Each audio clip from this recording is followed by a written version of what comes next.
Godwin, the illustrious Earl of Wessex, is often immortalized in history as an unparalleled kingmaker, a figure who lived through the reigns of 7 kings of England. Emerging from the shadows of obscurity, Godwin's ascent was nothing short of extraordinary.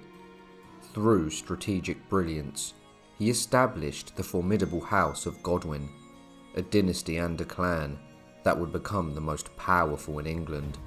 Despite the turbulent shifts in power over the years, Godwin's prowess as a master tactician remained unchallenged. Throughout the reigns of Canute the Great's sons, he demonstrated an ability to maneuver the political landscape, often pulling the strings behind the throne. At the height of Godwin's power, he ruled England in all but name, a sovereign without a crown, having more wealth and influence than the king himself. His legacy was not merely of his own rise, but the meticulous grooming of his son Harold Godwinson. His story is one of a meteoric rise, a journey that would shape the future of England itself. This is his story. Godwin's birth was estimated to be anywhere from the year 993 to the year 1001, where the current King of England was Ethelred the Unready, and he had been ruling the country for many years. According to the Anglo-Saxon Chronicle, Godwin's father was Wulfnoth Sild, a South Saxon thegn and aristocrat who owned substantial amounts of land. Thanes ranked at the 3rd level in lay society, below the king and ealdorman. In the year 1008, King Ethelred the Unready decreed the construction of a mighty fleet, and by the following year, a formidable armada of 300 ships assembled at Sandwich in Kent, ready to repel the looming threat of the Vikings. Amidst this gathering, Britric, the brother of the infamous Edric Striona, levelled unknown accusations against Wulfnoth before the king, charges deemed unjust by the chronicler John of Worcester. In response to this betrayal, Wulfnoth seized 20 ships and unleashed havoc upon the southern coast. Beorhtric pursued him with 80 vassals, but a ferocious storm cast his fleet ashore, where Wulfnoth set them ablaze. With the loss of a third of the fleet, the remaining ships retreated to London. However, this left Kent vulnerable, and soon it would be attacked by the Yom's Vikings, which would devastate the country for many years. As retribution, Ethelred almost certainly confiscated Wulfnoth's properties, and he was accused of treason. By the year 1014, Wulfnoth Sild had perished, leaving behind a young son, Godwin, who was probably in his teens. Burdened with the legacy of a disgraced traitor, the young Godwin's reputation was already tarnished, a shadow that would haunt his early years and shape his destiny. Despite this stain of rebellion, Godwin's lineage was rich with regal blood. Historians and chroniclers have linked Earl Godwin's ancestry to Ethelred I of Wessex, the elder brother of Alfred the Great, and both being direct descendants of King Egbert. This connection places the House of Godwin as a branch of the illustrious House of Cerdic, founded by Cerdic of Wessex, the leader of the Anglo-Saxon settlement in Britain, hailing from the distant Germanic lands. Godwin first emerges in the annals of history as a devoted adherent of Æthelstan Ætheling, the eldest son of Ethelred the Unready. Æthelstan was known to be a warrior prince, and he amassed an impressive collection of swords, prized war horses, and combat equipment by the time of his untimely death. Both men had spent their formative years in Sussex, and it was within this setting that Godwin, despite the shadow of treachery cast by his father's deeds, forged a bond of friendship with the noble prince. Upon Æthelstan's death, he gifted an estate to his friend Godwin, marking the inception of Godwin's ascent to power. This inheritance bestowed upon him a modest level of wealth, a foothold in a world where he was but a feather in the wind, devoid of political influence or military might. Yet, Even as Æthelstan Ætheling's life came to an end, England found itself confronting a peril unmatched since the onslaught of the Great Heathen Army, which came to England some 150 years earlier. However, in recent times, the Vikings had ravaged the land, plunging it into chaos, a tumultuous backdrop against which Sweyn Forkbeard seized his opportunity to invade, and ultimately crowned himself as the King of England. Thus, amid the turmoil and upheaval, began the rise of Godwin, a man whose legacy would be forged in the crucible of conflict and ambition. Although Sweyn had conquered and began to organise his vast new kingdom, he died after having ruled England for only 5 weeks. Sweyn's cause of death is unknown. Some theorise that he was murdered, perhaps by those loyal to Ethelred the Unready, whereas other sources say he died after falling off a horse. Folklore would have it that Sweyn Forkbeard apparently was murdered in his bed. The weapon was allegedly a spear, and the killer was the ghost of St Edmund, a dead king of East Anglia, seeking revenge for his own death at the hands of the monarch's Viking predecessors. With the Viking grip on England loosened, Godwin is believed to have pledged his allegiance to Æthelstan's brother, Edmund Ironside. Ethelred was then recalled from his exile, successfully expelling Sweyn's son Prince Canute from the country. However, Canute soon returned leading a formidable army. During this renewed Viking invasion, King Ethelred succumbed to illness, leaving his son Edmund to ascend the throne and valiantly defend his ancestral lands. It's likely that Godwin, honouring the memory of his fallen friend Æthelstan, sided with Edmund, now the King of England and renowned for his prowess as a formidable warrior. In these tumultuous times, Godwin's loyalty to Edmund marked a pivotal chapter in his journey, aligning himself with the king who embodied the spirit of resistance and determination. This alliance with the warrior king would be a defining moment in Godwin's rise, cementing him as a man of unwavering fidelity and ambition. Godwin fought beside Edmund in many a battle, perhaps even being present at the climactic conflict of the Battle of Assendon, where Canute and Edmund made an agreement to co-rule England. Tragically, Edmund's reign was short-lived. He perished soon after, either by treachery or a festering battle wound, with one account chillingly suggesting an assassination in the privy. Thus, the tides of fate carried Godwin into the service of Canute, the undisputed Viking King of England. In the shadow of this formidable ruler, Godwin's journey continued, his destiny entwined with the rise and fall of kings. He saw firsthand the fragility of life, the fleeting nature of power, and the perilous reality that loyalty could be a death sentence. The annihilation of the House of Wessex and the fall of the English royal lineage perhaps shaped the essence of Godwin's character, compounded by the treachery of his father. In a bid to erase his father's sins and cleanse the stain of rebellion from his own reputation, Godwin strove to act with righteousness. Yet, despite his efforts, the indelible mark of his past could not be expunged. Respect is something he would have to earn through obtaining absolute power.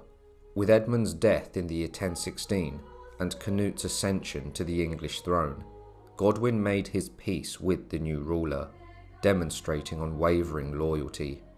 Canute, who held loyalty in the highest regard, remembered how his fallen adversary Edmund had a steadfast and battle-hardened thane by his side in Godwin.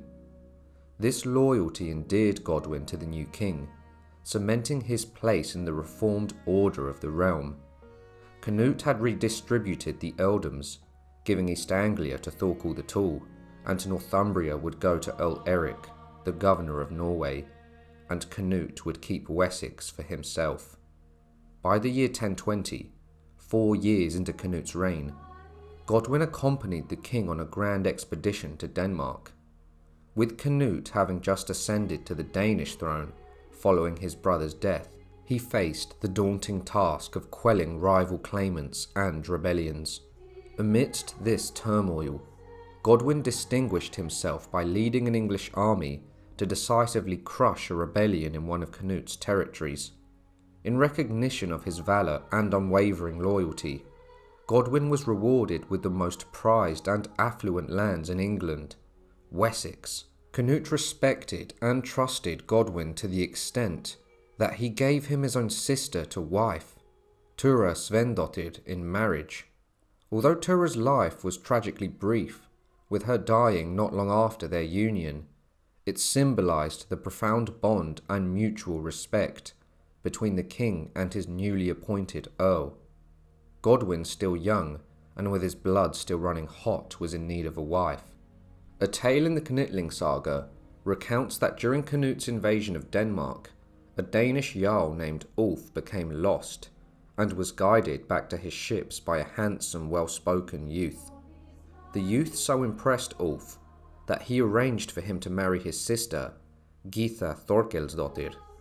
Gyða, like Godwin's first wife, hailed from an impeccable Scandinavian lineage.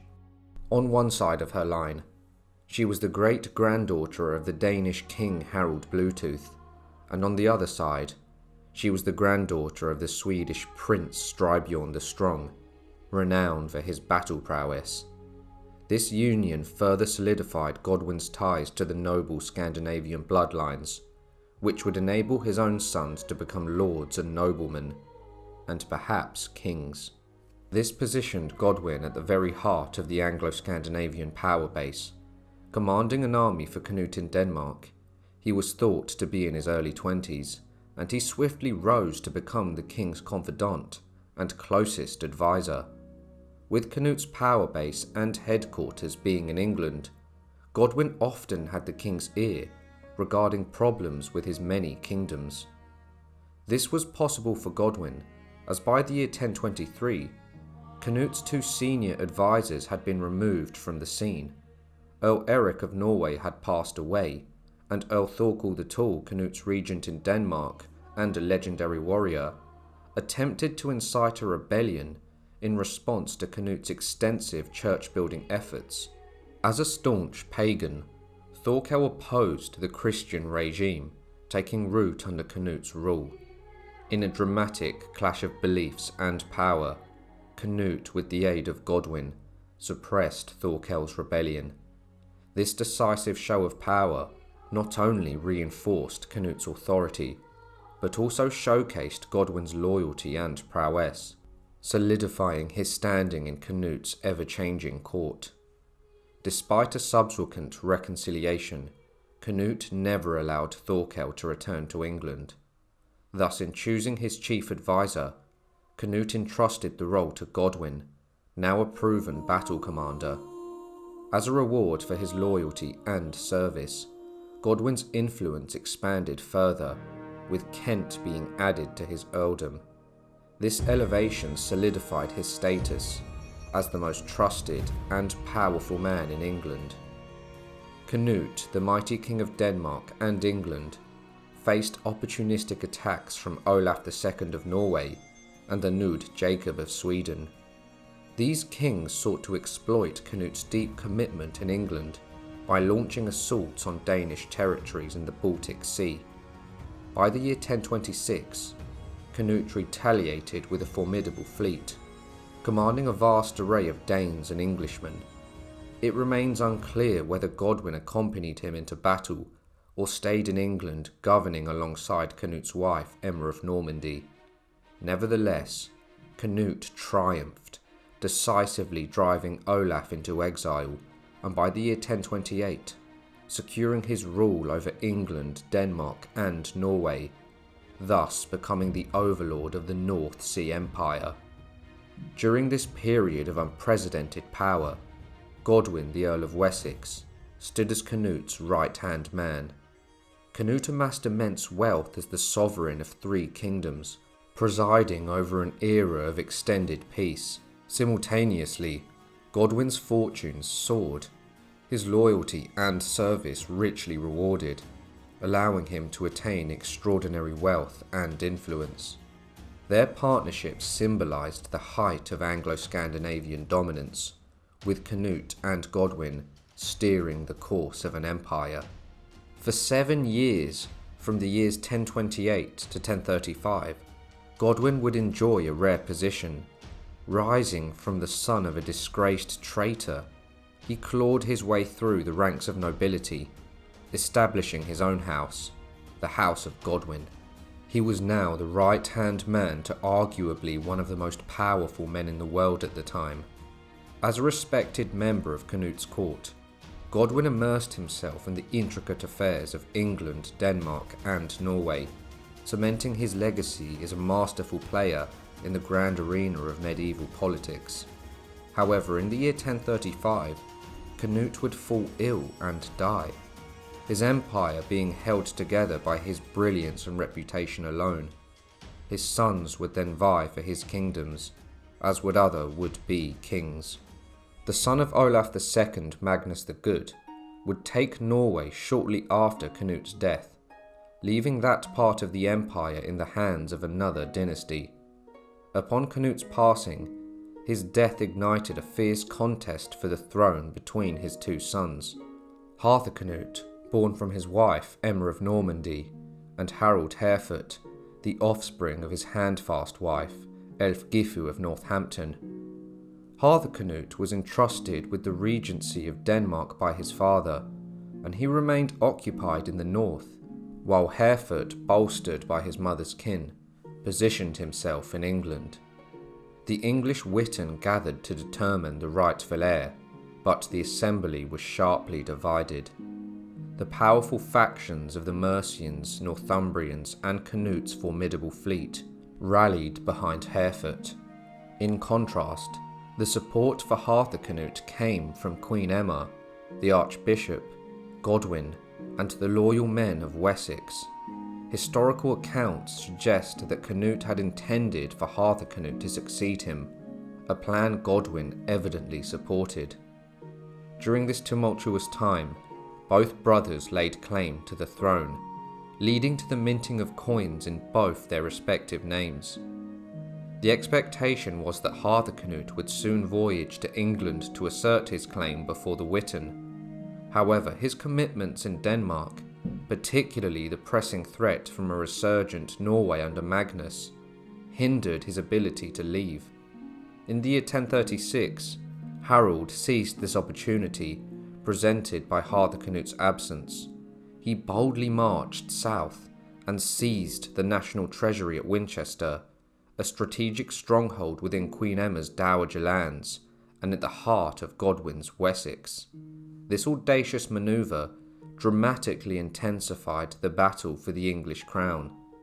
Emma, forsaking the claim of her son Harthacnut, sought refuge with her exiled sons from Ethelred the Unready, who resided in Normandy.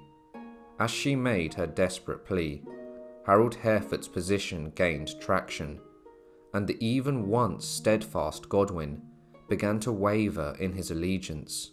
The Ætheling brothers, Edward and Alfred, sons of the old dead king Ethelred the Unready and Emma of Normandy, arrived in England under uncertain pretenses. Edward, landing at Southampton, faced local opposition and was compelled to retreat back to Normandy.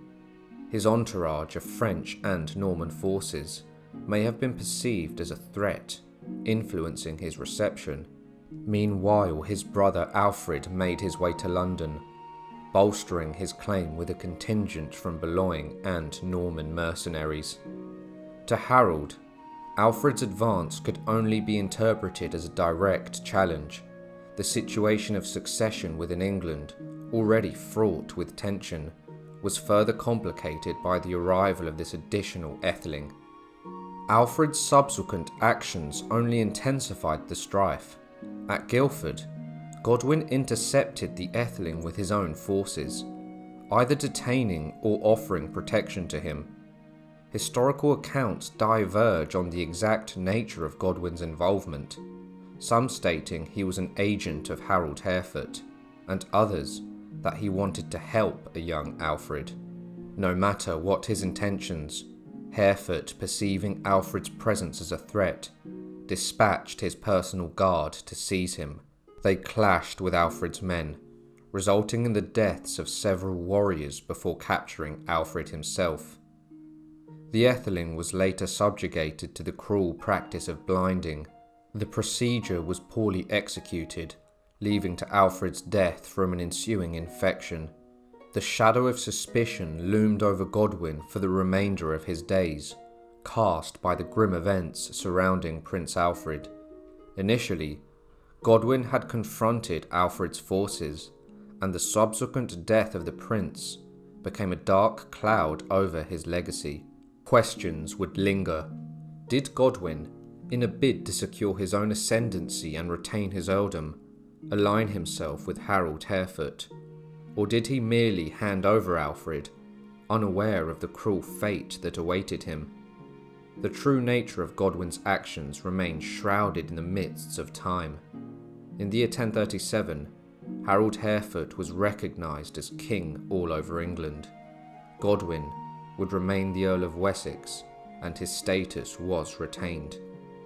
By the year 1039, Harthacnut, the heir of Canute and the rival claimant to the English throne, had come to an agreement with Magnus of Norway, and was now ready to challenge Harold Harefoot's rule. With his ambitions ignited, Harthacnut set sail with a formidable fleet destined for Flanders.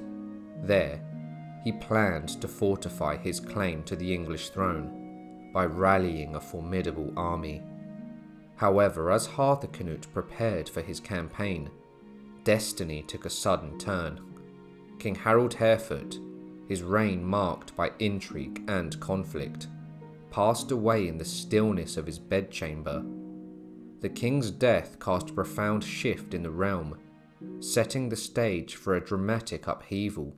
It is unknown if Harefoot was murdered, died of illness, or was poisoned. According to the Anglo-Saxon Chronicle, everyone who once admired him now turned against him. Furthermore, he did nothing of note throughout his entire reign, and his illness was due to divine judgment. Another source notes, he went astray from the qualities and conduct of his father Canute. He cared not at all for knighthood, for courtesy or for honour, but only for his own will. This left Godwin in a precarious position. As the Earl of Wessex, he faced the wary eyes of Harthacnut and his mother Emma of Normandy. Their suspicions were fueled by the allegations that Godwin had played a part in the murder of Alfred Ætheling, Harthacnut's half-brother, and Emma's beloved son. With Harefoot's death, there would now be no war between the brothers. England was without a champion to stand against Harthacnut's formidable forces. Seizing this opportune moment, Harthacnut advanced into England with his army, swiftly claiming the throne. The Witan, recognising his authority, declared him king without hesitation. Godwin, ever loyal to his late master's wishes, supported Harthacnut's ascension, determined to see Canute's final will enforced. However, Harthacnut would prove to be a tyrant. Although Godwin had been Harthacnut's staunchest supporter, Harthacnut had heard the rumours of Godwin's involvement in the death of his half-brother Alfred. His mother, Emma of Normandy, was also furious, accusing Godwin of the crime, alongside other members of the Witan. During this tumultuous time, Godwin had amassed immense wealth, having faithfully served Canute for 15 years, and Harold Harefoot for 5. His influence was boundless, making him the most powerful man in the realm, and the richest, second only to the king himself. Harthacnut, as the ruling monarch of both Denmark and England, would have wielded power that eclipsed even Godwin's, granting him the upper hand at court. Godwin would stand trial, with Harthacnut himself presiding as the judge. The king permitted Godwin to present witnesses, who testified that he had only acted under Harefoot's orders, and he could not break his oath to him. In a gesture of reconciliation, and to cover the wergild he would have owed if found guilty.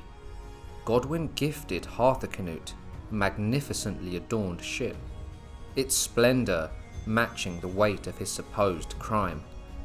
Ultimately, Godwin was exonerated of all charges.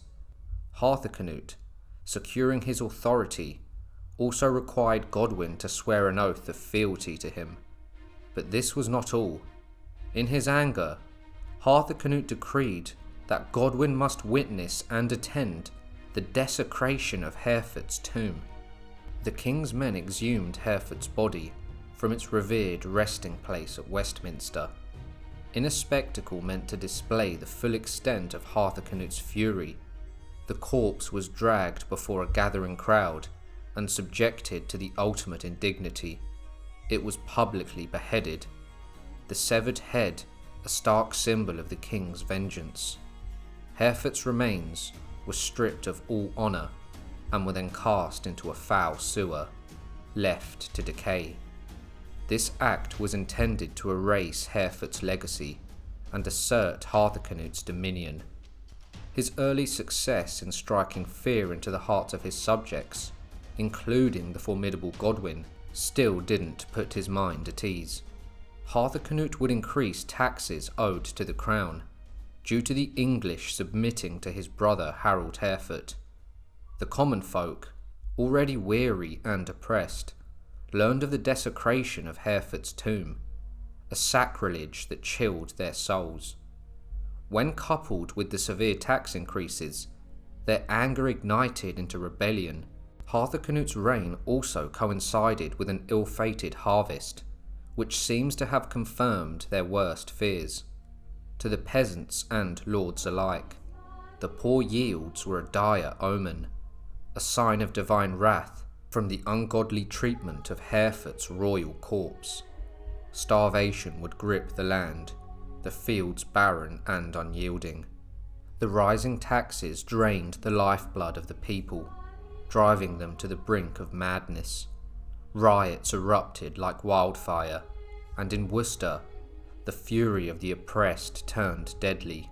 The king's tax gatherers were mercilessly slaughtered, their blood mingling with the stolen royal coin. In response, Harthacnut unleashed a punishment steeped in cruelty and ancient law. He would order a harrying, a ruthless punishment of mass slaughter. Harthacnut commanded his earls to reduce Worcester to ashes. Godwin, alongside other leading nobles, led the vengeful charge. The skies darkened with smoke as Worcester burned. Flames devoured the city, and the king's men, blades slick with blood, cut down the common folk without discrimination.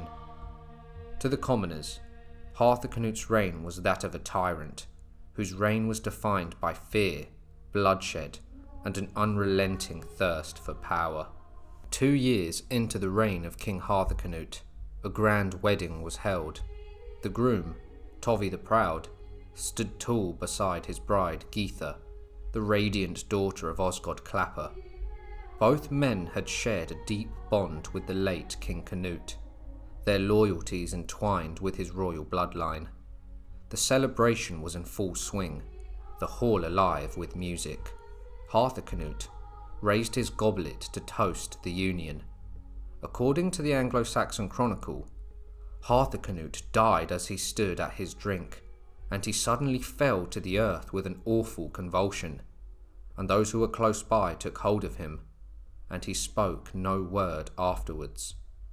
The king had been poisoned. The moment his cup was drained, his fate was sealed. In an instant, he was writhing on the ground, and despite the efforts of those nearby, he never uttered another word. Speculation ran rampant. However, the culprit of this treacherous act remains a mystery. Whispers pointed to Edward the Confessor, Harthacnut's half-brother, and the last surviving son of Ethelred the Unready and Emma of Normandy. Edward stood to gain the throne, his ambition marked by a guise of piety. Yet, some eyes turned towards Earl Godwin, a man whose power matched his cunning. His role in orchestrating the poison was plausible, given his rare rise to power and his deep connection to the other English nobles. Nevertheless, the true identity of Harthacnut's murder has been swallowed by the sands of time, a secret so well kept that it evades even the most diligent of historians. The death of Harthacnut marked a pivotal moment, the end of Canute the Great's dynasty and line, and the restoration of the House of Wessex. Upon the untimely death of Harthacnut, the realm of England stood at a crossroads. The Witan, the assembly of the kingdom's most powerful nobles, convened to consider the future of the throne. Danish claims, remnants of the Viking era, loomed heavily over their deliberations. Yet amidst this turmoil, one man's influence would tip the scales: Godwin, the most powerful of the English earls. A master of political manoeuvring, recognised the opportunity to shape the kingdom's destiny. With a vision clear and resolute, he threw his considerable weight behind Edward's claim, the son of Ethelred the Unready and Emma of Normandy, who had long resided in exile. Godwin's support was not merely vocal. He dispatched his own fleet to Normandy, ensuring Edward's safe passage back to England. In the council chambers and great halls, Godwin's voice resonated. His arguments were compelling, invoking a shared sense of identity and a vision of a united England, free from foreign domination. Noble by noble, the tide began to turn. As the Witan deliberated, the once formidable Danish claims began to lose their appeal. Edward's noble lineage, his ties to both the ancient English and Norman bloodlines, emerged as a beacon of hope for the fractured nation. When the moment of decision arrived, it was Edward whom the Witan chose to ascend to the throne. Godwin's calculated actions had not only secured Edward's kingship, but he also cemented his own legacy as a kingmaker, a strategist whose vision and influence would shape the future of England. Thus, England embarked on a new chapter, guided by the steady hand of Godwin and the reign of Edward the Confessor. This was now the fourth king whom Godwin would serve. He was the most experienced political player in the kingdom, and by far the richest. This would foreshadow the later clashes between the inexperienced king and the formidable Earl. During Godwin's time as the Earl of Wessex, he fathered many children. His first son was named Sweyn, his second Harald, then there was Tostig, Gurth and Leofwine, and finally came Wulfnoth. Godwin's wife Geitha also gave him 3 daughters, Edith, Gunhilda and Elfgifu. With respect to his wife's noble lineage, and the venerable traditions of Scandinavia, the sons of Godwin bore their father's name as a badge of honour, each one proudly taking the surname Godwinson, signifying the son of Godwin. Through this custom, the House of Godwin was firmly established. This tradition not only honoured their patriarch, but also cemented the family's place among the nobility, ensuring that the name Godwin would echo across generations and borders. Edward, moulded more by Norman culture than by his English heritage, had spent the majority of his years since the death of his father Ethelred in the comfort of his mother's Norman homeland. His return to England saw him heavily reliant on the might and influence of the 3 paramount earls of the realm, Siward of Northumbria, Leofric of Mercia, and Godwin of Wessex. Among these titans, it was Godwin who wielded the greatest power. In the pivotal year of the year 1043, bolstered by the unwavering support of these 3 earls, Edward made a decisive move against his mother, Emma. He felt abandoned by her, left forgotten in Normandy, as her favourite son was her heir Harthacnut, who was now dead. Edward stripped her of her lands and vast treasures. He consolidated his power and rewarded his loyal supporters. The alliance between Edward and Godwin would reach its height in the year 1045, with Edward's marriage to Godwin's daughter Edith. This union was not just a matrimonial bond, but a strategic alliance, sealing Godwin's position as the king's foremost advisor and confidant. During this time, Godwin provided counsel and guidance to Edward, helping him navigate the complexities of ruling a diverse and often turbulent kingdom. Godwin saw his influence reach unprecedented heights as he strategically placed his sons in positions of power. Sweyn, the eldest, was granted the lower lands of Mercia and the Welsh marshes, while Harold, his second son, was given dominion over East Anglia. In the grand halls of court, Godwin stood as Edward's most trusted advisor, his counsel shaping the king's decisions. In the private sanctity of the royal bedchamber, Edith, Godwin's daughter, and now the Queen, whispered her own influences, ensuring the House of Godwin ascended to unparalleled prominence. However, Edward, while grateful for Godwin's support, began to shift the balance of power. He started to introduce Normans, companions from his years in exile, into key positions within the English court. This infusion of Norman influence signalled Edward's intent to blend his Norman affinities with his English kingship. Every family has its black sheep, and for the Godwins, that role was filled by Sweyn. His talent for trouble was legendary, but it was his scandalous seduction of an abbess and refusing to give her up for a year that led to his exile. However, Godwin, using his formidable sway, orchestrated Sweyn's return from exile. Upon his return, he found his previous holdings in disarray. His lands had been divided, with significant portions of them absorbed into his younger brother Harold's domain. Despite his restoration to court, Sweyn held no real power. His lands were now controlled by his cousin and his younger brother. Consumed by anger and ambition, Sweyn committed the heinous act of murdering his cousin. Seeking redemption, Sweyn embarked on a pilgrimage to Jerusalem, hoping to atone for his grievous sins. However, Sweyn would perish on his return home, never to reclaim his former glory.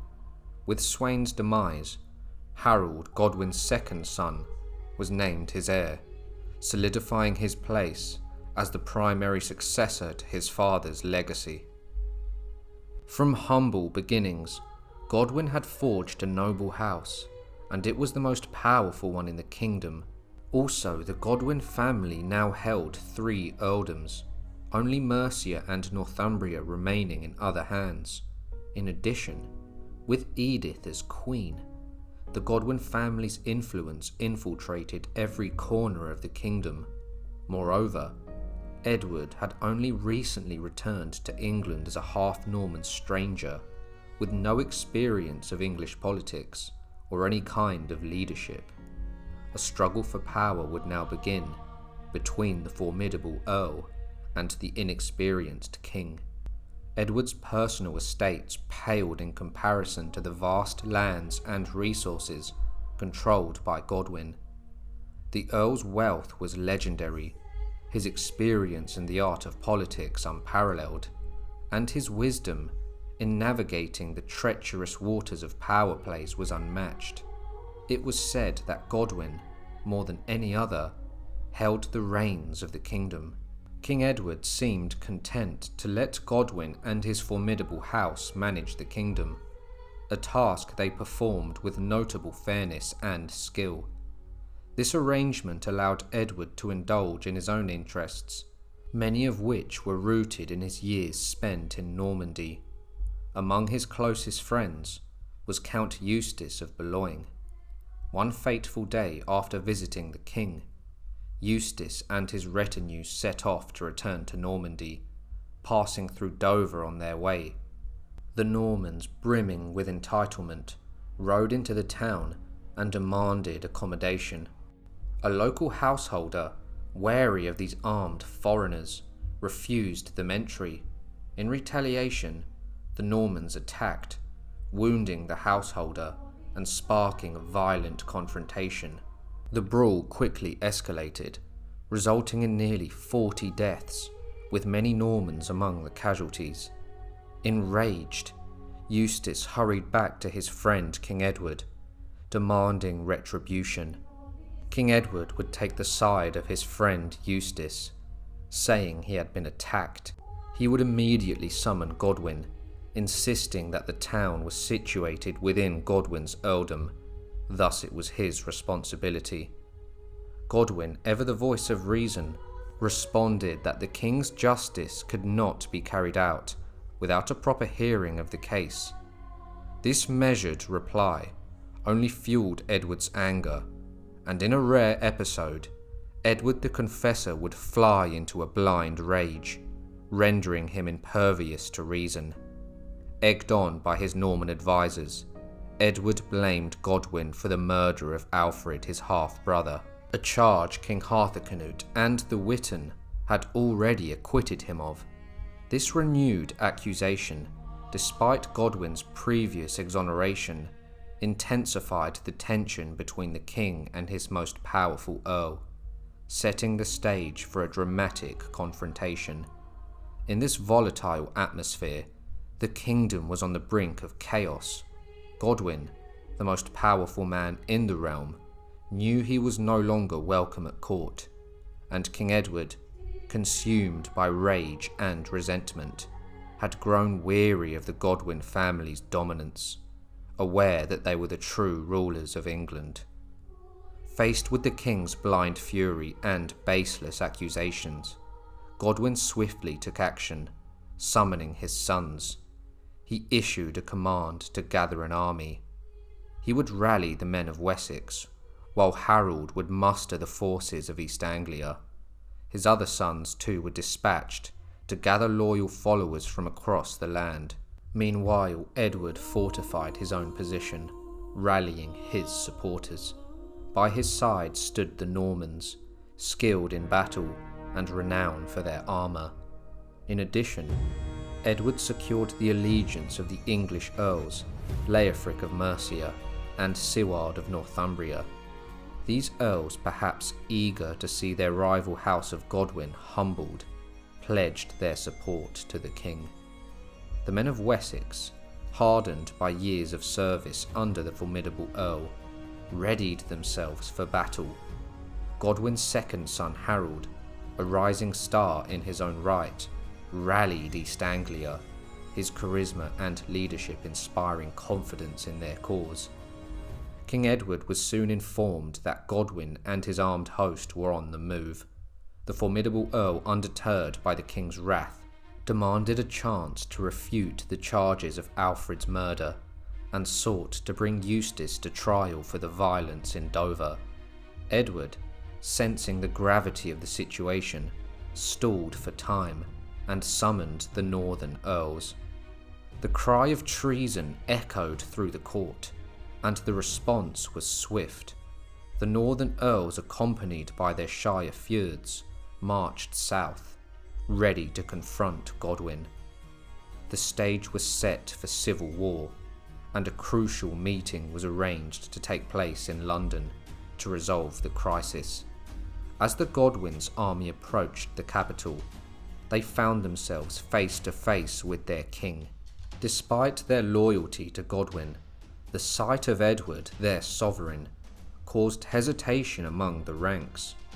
Fearful of the repercussions, land confiscations, and the wrath of the church, many of Godwin's troops began to disband.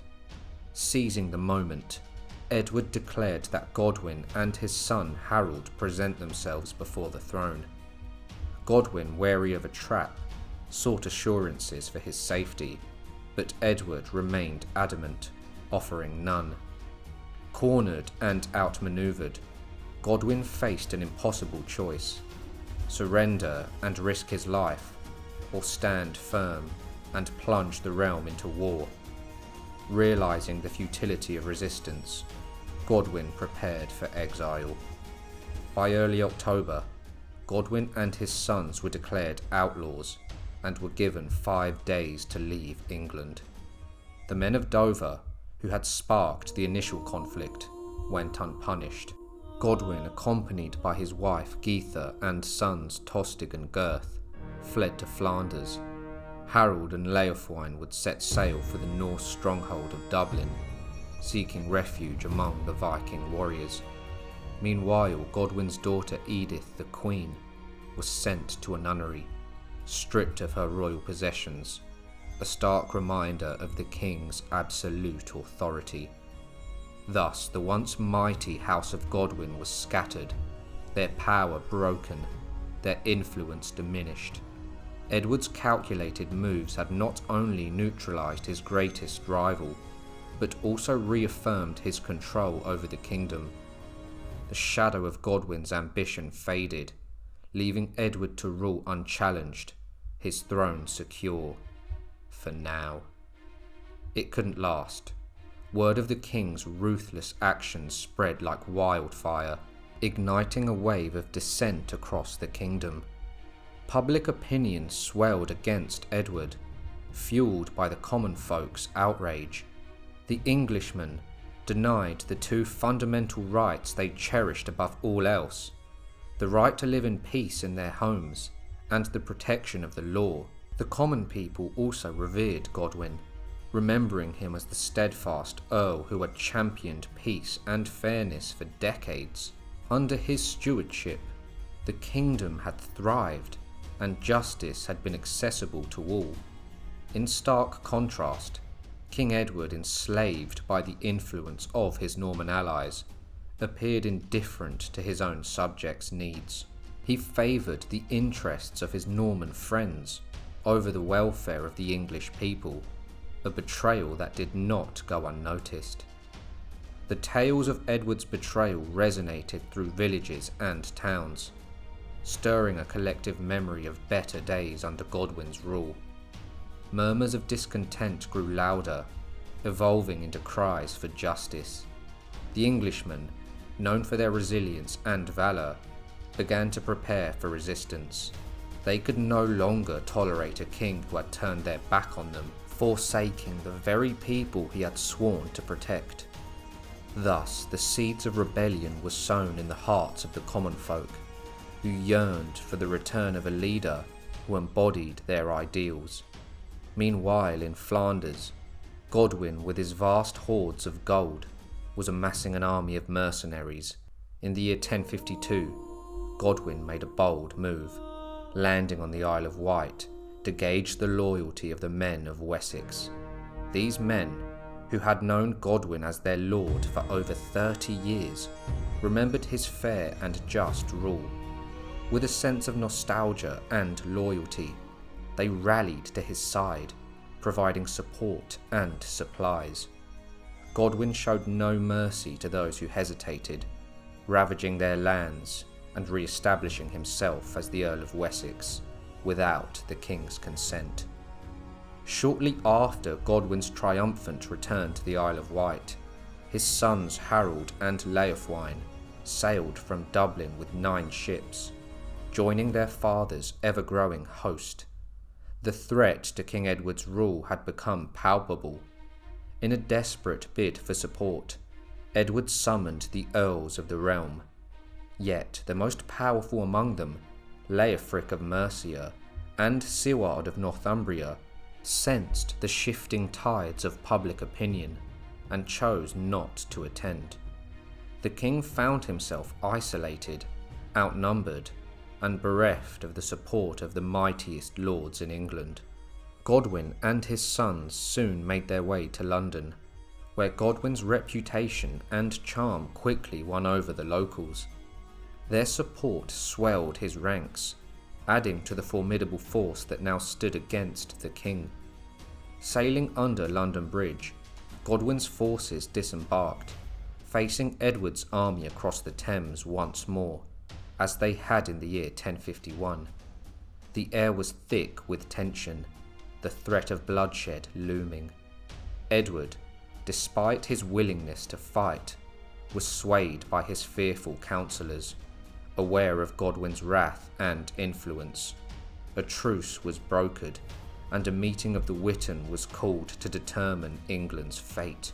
Godwin stood before the assembly, solemnly swearing an oath that he had no hand in Alfred Ætheling's death, and that his family harboured no treasonous intent. The Witan and the reluctant king accepted his oath.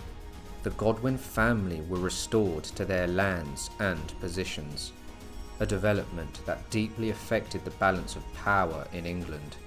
An arrangement was made that upon Godwin's death, Harold, his son, would inherit the Earldom of Wessex. The Witan concluded that the crisis of the year 1051 had been fueled by bad counsellors who had influenced the king to make disastrous decisions. Consequently, Edward's Norman favourites at court were outlawed. Godwin had outmanoeuvred the king in a masterful display of political prowess. Edward, humbled and defeated, never again challenged Godwin's authority. The Godwin family once again ruled over England, their influence unchallenged. However, Godwin's triumph was to be short-lived, as the tides of fate were ever unpredictable. Godwin did not enjoy his triumph long. In the spring of the year 1053, while celebrating Easter at Winchester alongside some of his sons and King Edward, fate dealt him a final blow. In the midst of the festive occasion, Godwin suddenly collapsed. Over the course of a few agonizing days, his strength waned and he succumbed to death. In the following century, chroniclers would embolden this tale with vivid details, suggesting divine retribution for his alleged sins. The truth, however, is simpler. Godwin was at least 52 years old, though some estimations place his birth in the year 990, which would make him a man of 60 or more. He had lived well beyond the average lifespan of the time, having navigated the treacherous political waters of 7 English kings' reigns. Godwin's legacy is one of unparalleled ambition and skill. From humble beginnings, he rose to become England's most powerful man. He witnessed the rise and fall of dynasties, serving under the rule of Canute and his sons, and later Edward the Confessor. His life was marked by shrewd political manoeuvres and an unwavering drive for power. Upon King Edward's death, his son Harold Godwinson ascended to the throne, cementing the Godwin's family name in the annals of history. Although Harold's reign was cut short by his death in the Battle of Hastings in 1066, the Godwin legacy did not end there. He had many grandchildren by his many sons. The remaining sons of Godwin, however, would all perish in the battles of 1066, except for Wulfnoth, who was kept as a hostage in Normandy for the entirety of his life. Through the male line, the descendants of the House of Godwin continued to thrive, particularly in Norway. An elder son of Earl Tostig, one of Godwin's sons, was called Skul, and he established the Reign dynasty. Among Skul's descendants were notable figures such as King Ing II of Norway and Duke Skul Bardsson. Meanwhile, Harold Godwinson's son, Harald Haraldsson, joined the retinue of King Magnus III of Norway, and his descendants were possibly the many Godwins who appeared in eastern Norway from the early 13th century. Thus, although the Godwinsons' hold over England ended with the death of Harold, Godwin's legacy lived on.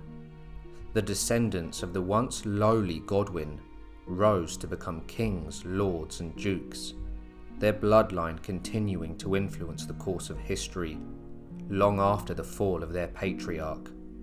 The Godwin family saga, marked by both triumph and tragedy, stands as an incredible story, heavily impacting the medieval world. I hope you all enjoyed the video. If you did, be sure to like, subscribe and share, and I'll see you all soon for another History Profile.